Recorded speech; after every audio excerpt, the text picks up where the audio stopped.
My name is Daniel Capello. I'm originally Yank from New York, half Italian, and I've been living in Denmark for about 13 years.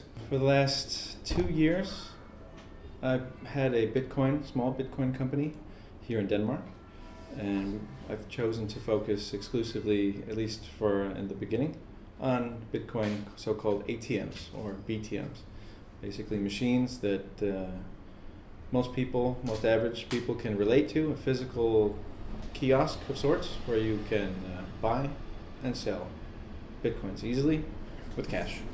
I got interested I first heard about Bitcoin, I think back in 2010, thought, wow, that's a fantastic idea. The government will probably destroy it within short order, but was happy to see that it was blossoming and succeeding amongst price booms and busts in their own many cycles. And as I started to discuss with friends and colleagues about the potential for blockchain technology as a whole, I was just blown away. It was that light bulb moment where it turned more into a nuclear explosion of, wow, amazing, think of the possibilities. Smart contracts, remittances, thinking of money in a new way. It started off for me wanting to participate in some way in this, and that was involved, for example, buying a few Bitcoins at the time. Not many, but the idea of participating in this digital financial revolution was kind of fun. So I started with some friends, Bitcoin mining. I have a good buddy who actually designs ASIC chips. And with him and a few others, we discussed, over some pizzas and beer, where, by the way, the Satoshi pizza story came up. And I thought to myself and said to the guys, hey, that's a great idea. Let's do a project just like the pizza on the table in front of us. So we decided to throw our lots in, throw in some money, and buy some ASIC chips from the company, which at that time was selling to the public, called KNC Miner out of Sweden. So we bought 2 machines together, and the idea being that we would have an experience. We could learn together, have fun, and experience this thing called Bitcoin and Bitcoin mining. So we had some nerdgasms and had some fun times and learned how to hook these machines up and run them, which all in all not so difficult. And I tried to apply that concept to wanting to buy the first Bitcoin ATM in Copenhagen, and have been attending and helping to organize the Bitcoin meetups since they started in Denmark a few years back. Now we're sitting in an Irish pub, and I don't know if the background camera can pick up the old legacy Irish notes that are beautifully preserved under the glass. And so I now have installed 3 Bitcoin ATMs in Copenhagen, more to come. Always looking for partners, always looking for other great locations, and that goes for Sweden, Norway, continental Europe, elsewhere. Can you tell us a little bit about some of the challenges of getting these ATMs out there initially? Well, I kind of have a fetish for Irish and English pubs myself, so it was kind of a natural fit, knowing some of the owners, to try to sell them on the idea of hosting a small device that was located in their pub, while at the same time closing the circle and offering them the ability to take digital Bitcoin payments on the other side of the bar for drinks and food.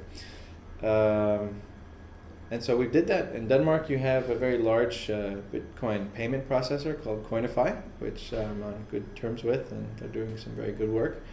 They've grown quite large, and in Denmark, the political stance, thanks to no small part to Coinify, is quite positive, I think. And that's kind of nice. So, the challenge is convincing regular business owners why they should host a machine. What's in it for them? They typically want some kind of rent. You can also provide, as we do, other services, including some free consulting work for social media and Facebook and Twitter, and putting in social media mesh routers so people can log in with a like on Facebook with no password, Bitcoin pub crawls. Now we have a critical mass of bars and restaurants in downtown Copenhagen where tourists and Bitcoiners, both newbies and die-hard nerds, can use their Bitcoins if they want, and also recharge at the machines for a nominal fee. Have you had a few of those? There pub has crawls been, then? yeah, there have been both official and unofficial Bitcoin pub crawls, and we look forward to doing more of those, because for one of the things that I believe is we need to ungeek some of this. I mean, if you make the analogy of the internet of the 90s, how long did it take grandma to get an email address? You know, how long before that technology platform became usable for a majority of people, or at the very least approachable? And I don't think Bitcoin's there yet. I think developers and app designers and user interface designers have that challenge to make cryptocurrencies in general more relevant to the broad base. Part of that is also making it fun, like we discussed, these pub crawls and giveaways, contests, quiz nights, which we have here as well in the Shamrock. Are you seeing any local projects around trying to make that more person-friendly, the whole experience of how to interact? I think you see a lot of innovation in the app space. At the moment, Copenhagen.com, our company, is focused mostly on the user interface for the machines, which most people can relate to. Once it's a technical learning curve, a lot of people drop out, although there's a lot of young people that have no problem whatsoever downloading a new app, trying it out, asking questions, solving their own problems. But some people have that problem. There is that barrier. And I guess that's a lot, yeah, like you said, a large part of why the BTMs, this physical interaction with a machine, that behavior is already there, the idea of going and withdrawing. Sure, and I think it's these machines, I see them as kind of an on-ramp on the highway to blockchain and Bitcoin. Right now, our machines, you can buy and sell Bitcoin for cash in and cash out. Soon we hope to also offer other altcoins on our machines. And I want to participate with a dialogue with the local crypto community, if you can call it that, so people can vote. So here we are in the Shamrock, Janebane Gill, number 7, just near Vesterport Station, a block from Tivoli and Central Station. The machine takes Danish crowns, Swedish crowns, euros, and currently only buy and sell for Bitcoin. But in the near future, we're hoping to have Ethereum on there, and if there's any overwhelming demand for any other altcoins, as they're known, then we could look into doing that as well. I understand you're a little bit involved in mining. Are you still involved? Well, I was interested definitely in mining in the past, in about 2013. There's some difficulties involved with mining, least of all the difficulty curves. So you have to go, now I think we're in the age of go big or go home. The philosophy behind mining a few years ago, where anyone with a computer, a laptop or desktop could participate, is over. Hey guys, how you doing? I got some Bitcoin customers. Excellent. Well, there are different ways of doing it. Altcoin mining is something that people can maybe still participate in using their own graphics processors. But essentially, the philosophy of decentralized currencies, where other people can participate and are rewarded with that alt currency. It's nice to see that there are still alt currencies that you can still use your graphics cards, so the gamers and such can participate in that. And some people mine the most profitable coins, altcoins, and then sell it for Bitcoin. So in this way, it's a beautiful incentivization program that mining has provided. But now it's a different game. It's all about who has the access to the best chips as quickly as possible, and who has access to the know-how as well as the cheapest power. And so the philosophy and ideals of what Bitcoin mining, I think, was about years back before it was ported to GPUs, FPGAs, and then ASICs has completely changed, and it's go big or go home. I am involved in some projects that are looking to leverage access to some of the best chips from the chip producers in the world.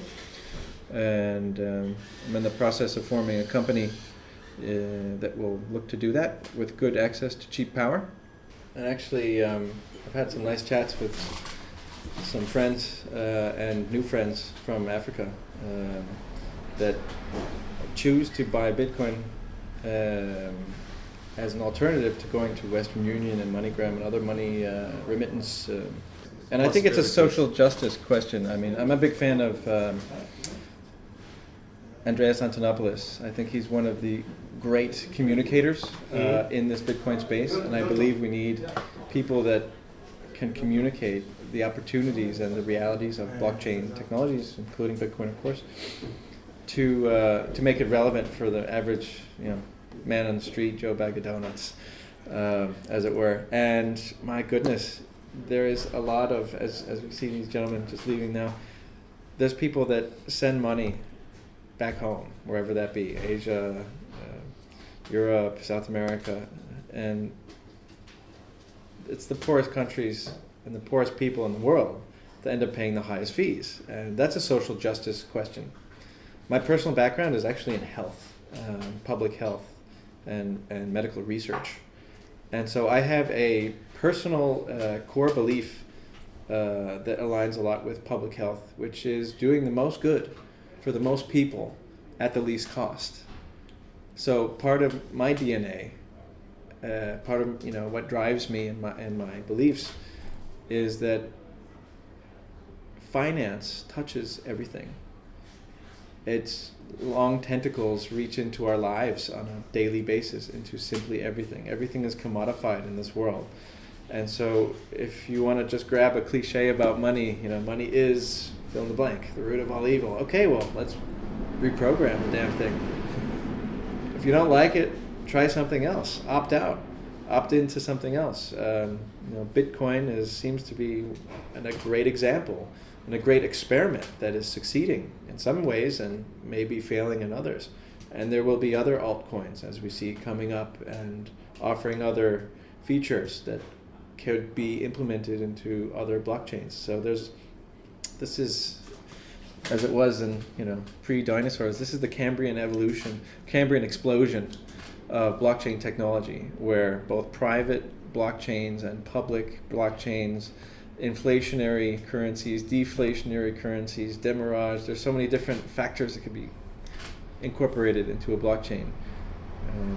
And I think that's fascinating. I think that's necessary, because experimentation, there will be, as is in the natural world, there will be species that evolve and die out because they're not used, but there will be features that could be easily adopted into existing blockchain technology and improved upon. So it's fun for me as an amateur to participate in this Bitcoin economy, and my challenge is to operate as a entrepreneur and be a success in the financial capacity, while proving to myself and the wider world that Bitcoin entrepreneurs can compete with the existing paradigm and win, because we're offering something that is competitive to the existing system. Obviously, the two gentlemen who just came in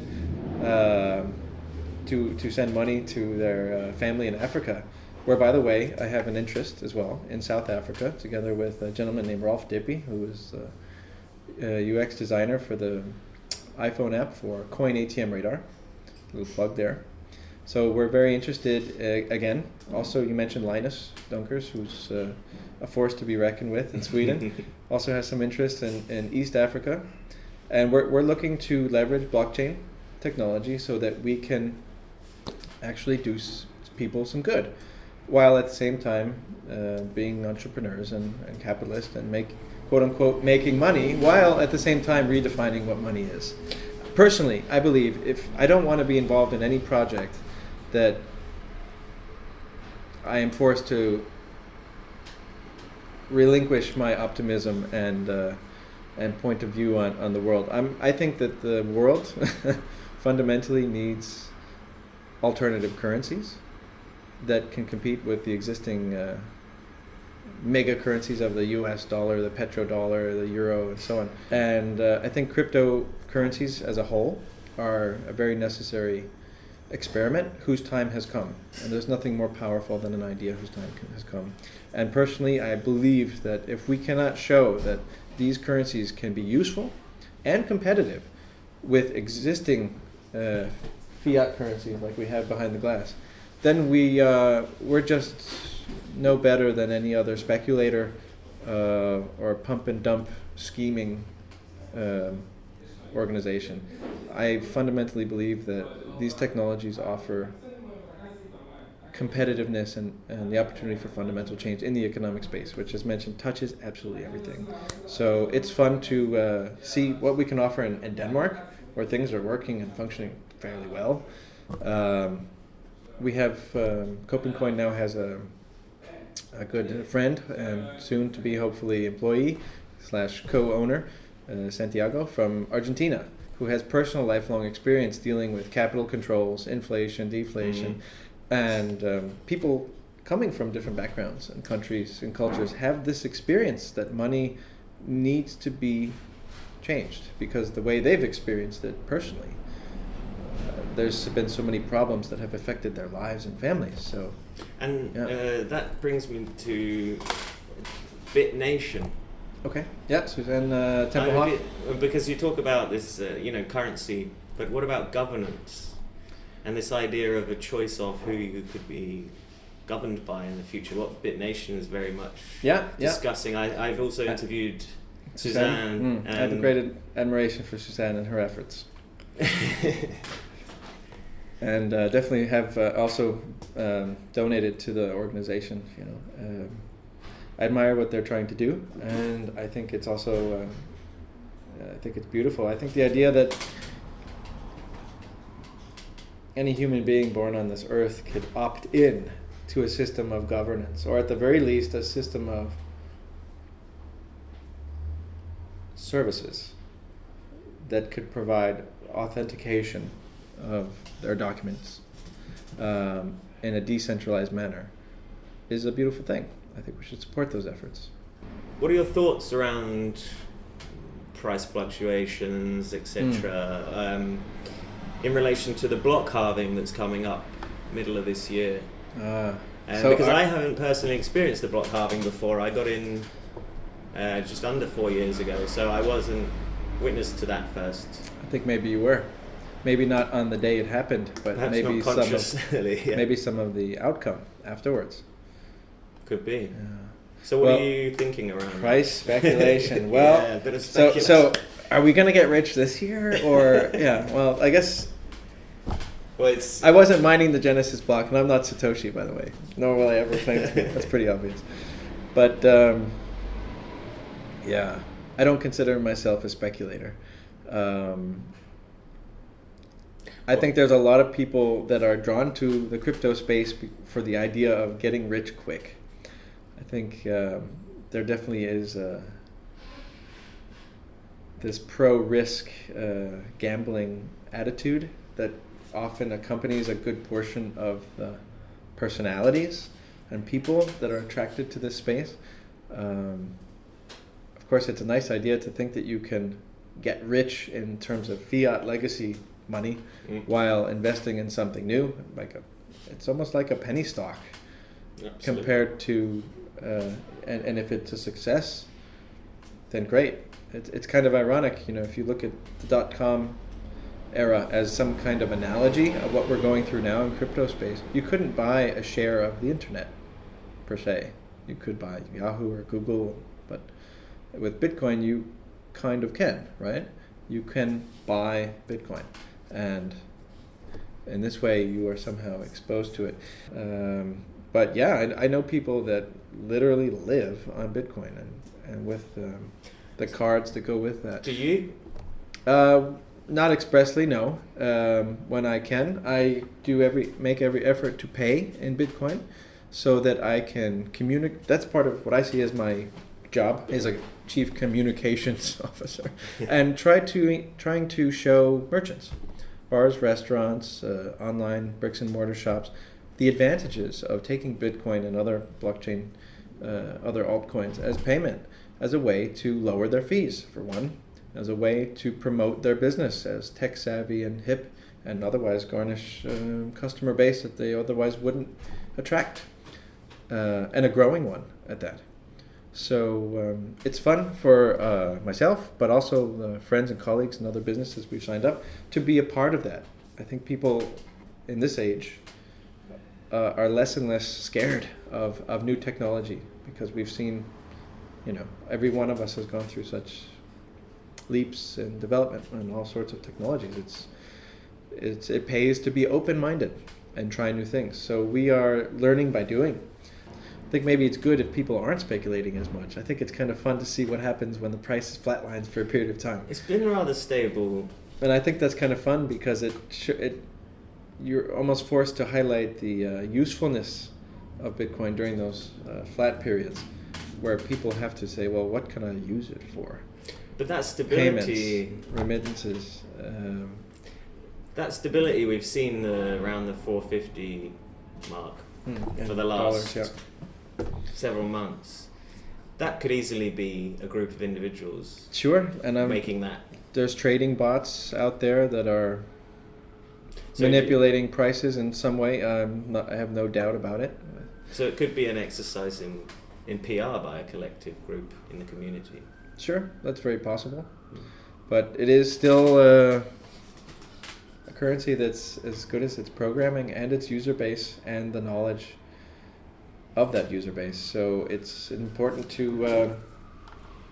for people both in the online sphere as well as in person to share their knowledge and promote the usability and understanding of blockchain, which hopefully will become a more and more central part of average people's lives. I think personally that you'll see a lot more success when people are using blockchain but not necessarily having to understand the underlying protocols. It's very useful to do that so that you can practice it properly, but the average person doesn't need to use Facebook. To understand the HTTP to use Facebook or Twitter, right? Oh. It just works. However, there are two sides to that Bitcoin, as it were, and that is people will typically give up privacy in exchange for usability and convenience.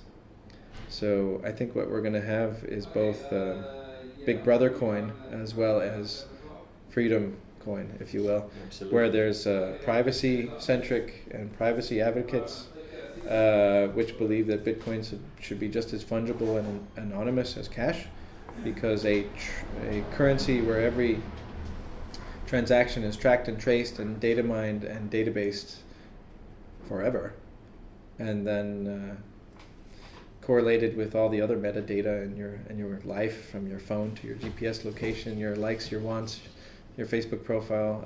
I find that kind of scary. I don't want to be part of a cryptosphere that identity rapes people in that way. So essentially we kind of have that system today, right? I think we have dual systems. I mean, both in the name of know your customer, anti-money laundering. Most right or wrong, governments have requirements and regulations in the name of wanting to get proper taxation out of companies, as well as safety and deterrence of terrorism or pedophilia. Often, unfortunately, those arguments are misused by police and government in the sense that draconian measures are often wrapped in the flag or promoted as protecting children. I personally have 2 children, and I try, one of them is 5 years old, so the adage on Reddit of ELI 5, explain like I'm 5, I actually get to practice that. So my little kid is always, I'm trying to make it relevant to a 5-year-old and trying to explain money and how money can be different to a 5-year-old, because I hope that these technologies offer a freer future and not a more compromised future. How you doing, Matt? Matt and a few other interns are coming from the American school, DIS, to study abroad, where we have a steady flow of students through an entrepreneurship program. And we're always interested in taking on more interns and assistants. Right now, Copenhagen is currently just myself and some get by with a little help from our friends. Why do you think it is that the mainstream media are so obsessed with finding Satoshi Nakamoto? Well, it's a great story, isn't it? The mainstream media, the echo chamber that has become the repeat, retweet Twitterverse, has such a high signal-to-noise ratio that they like repeating things. Most people simply can't. If it bleeds, it leads. They like the idea of sensationalism. So yeah, who is this anonymous creator? Why does it matter? Personally, I don't think it matters.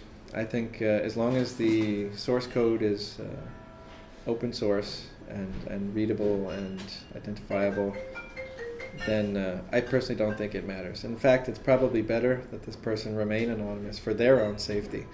Because I would fear for their safety if they were if they were discovered. I'm sure they'd end up in some torture chamber somewhere. It's an idea whose time has come. And I think that's the most important thing, is to focus on the technology and what it offers, and not necessarily the people. What are your kind of hopes and dreams for the future of the technology going forward? What do you want to see? Well, I think the hopes and the dreams, I think people will, and entrepreneurs will make things happen themselves. I mean, that's the technology is accessible to make the user interface easier enough, so that it's more democratically accessible for the average person through user interface, through mobile apps, for example. User adoption, what comes first, the chicken or the egg? You get an individual user of Bitcoin or merchant adoption, what comes first? I think the answer is both at the same time. And so my hopes is that adoption spreads, that the focus of the media shifts from what quote-unquote negative usages of Bitcoin could be to the positive ones. I mean, remittances, we're saving people money. Bitcoin is saving people money in terms of sending money abroad. It's a humanitarian case. I would really hope that the media chooses to focus on some of those things that are less sensational than who is Satoshi and can you buy drugs with Bitcoin? Can you save lives with Bitcoin? Absolutely. Can you keep people's privacy and finances safe in war zones where people are refugees or subject to state censorship? Those are really compelling stories I think we should hear, but for whatever reason, don't. And so I don't think... If we have a problem with the current media, then we can always become our own. That's what you guys are doing here. I admire that, and that brings me a little hope to see more. And my dream is to see more guys like you that are democratizing the media and communicating this to the rest of the world. I think that's positive. So, like these guys on their sites and such. All right, Daniel. I appreciate your time. Cheers. Thank you. Thank you very much. Thanks for being with us today. My pleasure. And by the way, remember, on the way to the moon, you got to stop by the bar for refueling. So you can always get discounts for beers, brews, and food at the Shamrock and the Dubliner. I'm always looking for new friends, new locations. Anybody have any good platforms wanting to integrate? Call us. Copenhagen at Gmail.